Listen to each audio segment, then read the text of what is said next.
Para a narrativa muito estranha, embora familiar, que ora começo a escrever, não espero nem peço crédito.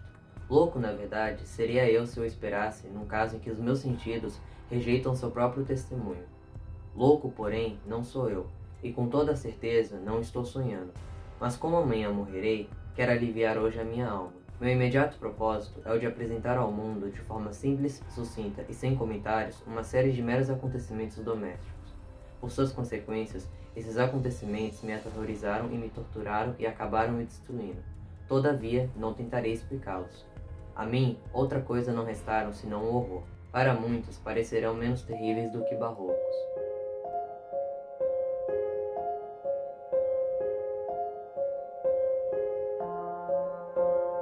Olá, leitores! Em mais um dos vídeos especiais de Halloween deste ano aqui do canal, hoje vamos comentar especificamente sobre o conto O Gato Preto, de Edgar Allan Poe. Então, sem mais delongas, e bora lá para o vídeo de hoje. Bem, esse não é o meu primeiro contato com a escrita de Edgar Allan Poe. Ano passado, inclusive, eu cheguei a ler este conto, que estava presente, em uma outra coletânea que eu li, que é da editora Ciranda Cultural, pelos selos Príncipes, que era aqui em Contos Extraordinários, Edgar Allan Poe, onde nesta coletânea eles trazem, em média, 8 contos aqui dentro. Eu li todos e comentei um pouquinho sobre cada um no ano passado, em um vídeo onde eu falei um pouquinho também da biografia do Edgar Allan Poe, que é muito interessante a história de vida dele, e o final que ele teve também, a sua morte, é um pouco misteriosa também. Então acho que vale a pena vocês darem uma conferida naquele vídeo, principalmente se você quer saber um pouquinho mais sobre a vida de Edgar Allan Poe. No meu vídeo de hoje, o meu foco não será este, tá? Realmente o foco deste vídeo é comentar especificamente sobre o conto Gato Preto mesmo. E para realizar a releitura deste conto neste ano, eu decidi adquirir esta nova coletânea, que dizem ter uma tradução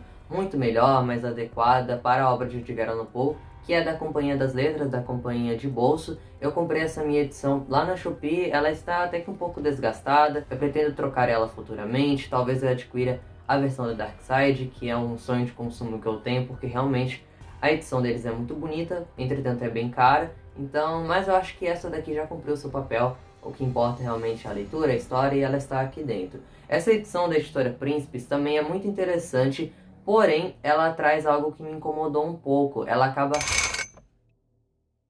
alguns trechos de Edgar Allan Poe dentro aqui da narrativa. Então, se você quer entrar em contato com a escrita de Edgar Allan Poe de uma forma mais simples, um texto mais simplificado, essa edição da editora Príncipes é ideal para você. Mas como eu estava procurando realmente um texto que se aproximava do original em inglês, uma tradução mais fiel, digamos assim, eu decidi recorrer a essa edição aqui da Companhia das Letras. E a escrita de Edgar Allan Poe em seus contos não é complexa, não é rebuscada, ele não tinha esse intuito com as suas obras. Realmente ele gostava de ir bem direto ao ponto com os seus contos, tanto é que eles são bem curtos, inclusive, e muitos deles aí nem passam de 5 páginas. Então, se você quer entrar em contato com os clássicos e tudo mais, eu acho que pelos contos de Edgar Allan Poe é uma boa porta de entrada. Bom, Edgar Allan Poe, acredito eu, que dispensa apresentações. Ele é um escritor que influenciou muitos escritores da geração atual, como é o caso do Stephen King. Inclusive a Lígia Fagundes Telles, em um dos seus contos, ela acabou se inspirando em um dos contos de Edgar Allan Poe. E ele não só influenciou a literatura no âmbito do terror, horror e mistério, ele também foi pioneiro aí em histórias de detetive e acabou influenciando escritores como Agatha Christie e Arthur Conan Doyle. Bom, essa coletânea da Companhia das Letras conta com em média de 18 contos, e todos eles são traduzidos então pelo José Paulo Paes.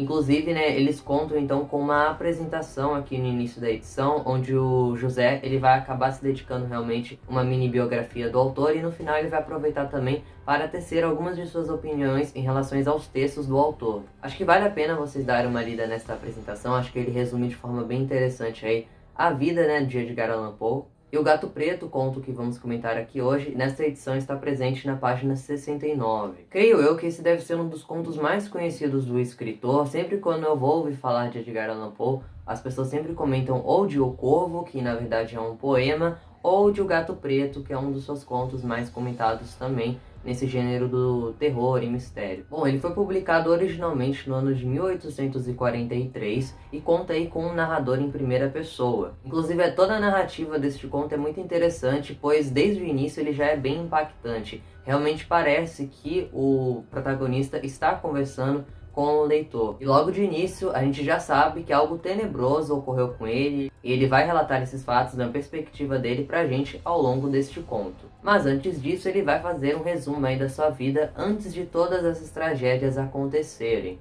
Então a gente percebe por meio da sua narrativa que ele, na infância, era um rapaz aí muito dócil, ele gostava muito dos animais, se dava muito bem com todos eles, era um rapaz calmo, e isso se manteve no início da sua vida adulta. Inclusive, quando ele se casou com a sua esposa, ele ficou muito contente em saber que ela, assim como ele, também adorava os animais. Então eles tinham vários animais, tinham macacos, peixes, e também tinha um gato todo preto chamado Plutão. Segundo ele narra aqui, este gato ele também era bem grande, e os dois ali mantinham uma amizade muito forte, eles se davam muito bem e assim se manteve por um tempo. Acontece então que este narrador começa a se envolver com o álcool e acaba aí se viciando na bebida, e isso acaba trazendo aí muitos males para a sua vida. Na verdade, o álcool, né, a bebida, o seu vício em bebidas é a forma em que ele vai meio que justificar essa decorrência de tragédias que vai acontecer na sua vida daqui em diante. A partir de então, ele passa a ser uma pessoa extremamente violenta, tanto com a sua esposa, quanto com seus animais. No início, ele não agredia o Plutão, pois ele o amava muito, mas com o tempo, o Plutão também começou a sofrer aí as consequências. E vai chegar um momento, então, em que ele vai, inclusive, arrancar um dos olhos do seu gato. É um trecho, assim, bem impactante. E, obviamente, a partir disso, o gato passa a temer o dono, né? Ele começa a ficar com medo aí do narrador. E vai chegar um momento então em que ele vai relatar que ele acabou matando o seu gato, enforcando-o. Bom, e após ter cometido esse tamanho ato de crueldade, no dia seguinte ele vai ver que sua casa está pegando fogo e ele e a esposa conseguem fugir correndo lá de dentro, mas a casa acaba terminando em destroços, exceto com uma parede que se mantém de pé. E quando ele vai se aproximar desta parede, ele vai perceber que nela forma-se então a figura de um gato. Bom, e por meses ele fica com aquele peso na consciência de ter matado o seu gato. Ele vai chegar a relatar o como ele lidou com tudo isso, né? Eu vou ler o trecho aqui para vocês. Por meses não pude me livrar-me do fantasma do gato. E durante esse período voltava-me ao espírito quase que um sentimento que parecia remorso. Mas não o era. Cheguei ao ponto de lamentar a perda do animal e de procurar entre as tascas ordinárias que eu então habitualmente frequentava, outro bicho da mesma espécie e de aparência algo semelhante, para preencher-lhe a vaga. Então a gente pode ver que meio que para preencher este vazio, digamos assim, ele vai procurar por um outro gato parecido com o seu anterior para meio que o adotar. Bom, e em um dos dias então em que ele está saindo do bar, ele acaba encontrando no meio da rua um gato extremamente parecido com o seu anterior, com a diferença de que este tinha uma mancha branca entre os seus pelos. O gato se simpatiza com ele de imediato e ele acaba o levando para a casa. A sua esposa acaba adorando a presença do gato ali, mas em contraponto, em pouco tempo, o marido vai começar a ter uma certa antipatia do gato. Ele começa a realmente a criar um ódio daquele gato. Ele vai chegar a relatar aqui em um dos momentos que ele realmente sentia horror daquele animal. No dia seguinte também ele acabou percebendo que este gato, assim como o seu anterior, era cego de um olho. E para piorar, aquela mancha branca que ele tinha entre os seus pelos começou a formar a imagem de uma forca.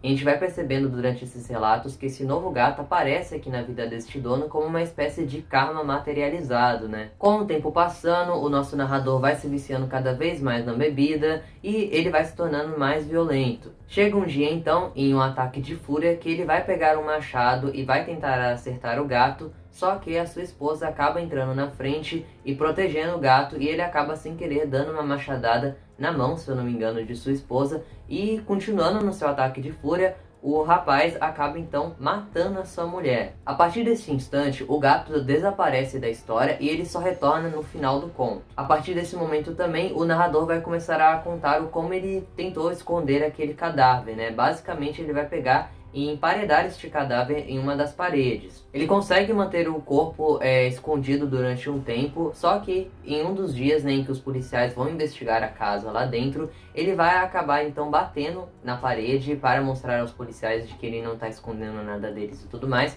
Só que neste momento a parede vai acabar meio que desabando e de dentro dela vai sair então o corpo daquela sua esposa. E, gente, um dos trechos finais aqui desse conto, onde no momento então que o corpo cai de dentro da parede, são um dos mais avassaladores que eu já li em Edgar Allan Poe. Eu vou ler ele aqui para vocês.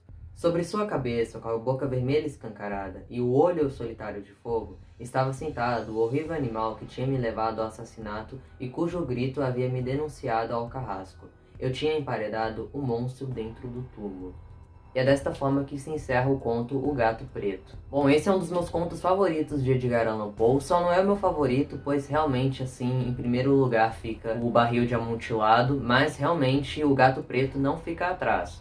Algo que eu acho muito interessante dentro dos contos de Edgar Allan Poe, pelo menos dos que eu li até então, é que normalmente os grandes monstros, vilões da história são o próprio ser humano. Aqui a gente vê a crueldade do ser humano elevada à sua potência, né, realmente, e a gente vê até onde o próprio ser humano pode chegar com as suas atitudes. Bom, e o que tem mais de horripilante do que a maldade humana, não é mesmo? Bom, e a bebida está muito presente aqui dentro desse conto, né? O protagonista, ele visivelmente é um alcoolista, e essa não é a única vez em que o Edgar Allan Poe vai abordar o vício em álcool em seus contos. Em O Barril de Amontilado, por exemplo, a bebida, o vício no álcool também vai trazer os seus personagens à perdição. O próprio Edgar Allan Poe, ele era um alcoolista, né? Então meio que ele traz essa sua experiência com a bebida para dentro aí de alguns dos seus contos. Algo que eu achei curioso também dentro aqui deste conto é que em nenhum momento é citado o nome do narrador ou o nome de sua esposa. O único nome citado aqui dentro é o do próprio Gato Preto, que é o Plutão.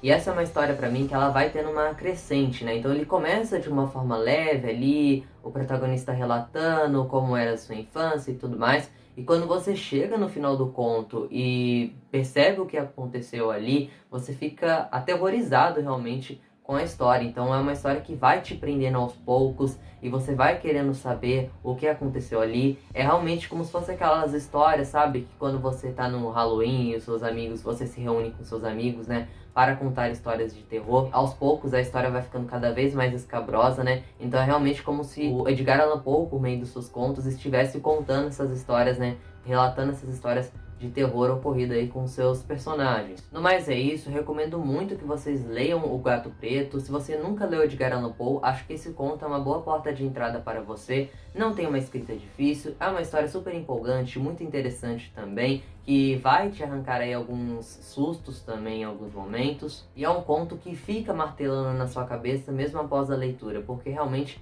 é algo muito impactante que acontece aqui dentro. Gostei muito da tradução presente aqui dentro dessa edição, não é uma edição muito cara também, tá? Apesar de simples, ela cumpre o seu papel. E também existe a versão da Nova Fronteira, né? Onde eu li também o conto Gato Preto por meio dela. Agora, se você gosta de ouvir audiobooks também, eu acho que é um conto muito interessante de você ouvir em audiobook. Acho que dá toda aquela sensação a mais, né? De terror realmente. Aqui no YouTube também tem disponível uma animação relacionada ao conto Gato Preto, que eu achei que ficou muito legal. Eu vou deixar linkada ela aí embaixo na descrição para vocês conferirem ela depois. E é isso, pessoal. Diga aí embaixo nos comentários se você já conhecia esse conto, se conheceu por meio deste vídeo e se vai ler ele depois. Se você já leu outros contos do Edgar Allan Poe, me conte quais são e qual é o seu favorito. E deixem sugestões aí de próximos contos que eu posso falar do autor aqui no canal. Enfim, Edgar Allan Poe nunca é demais, é um dos escritores que eu mais gosto aí no gênero do terror. Qualquer observação a fazer ao vídeo é só deixar embaixo nos comentários. Eu vou ficando por aqui, até uma próxima e tchau!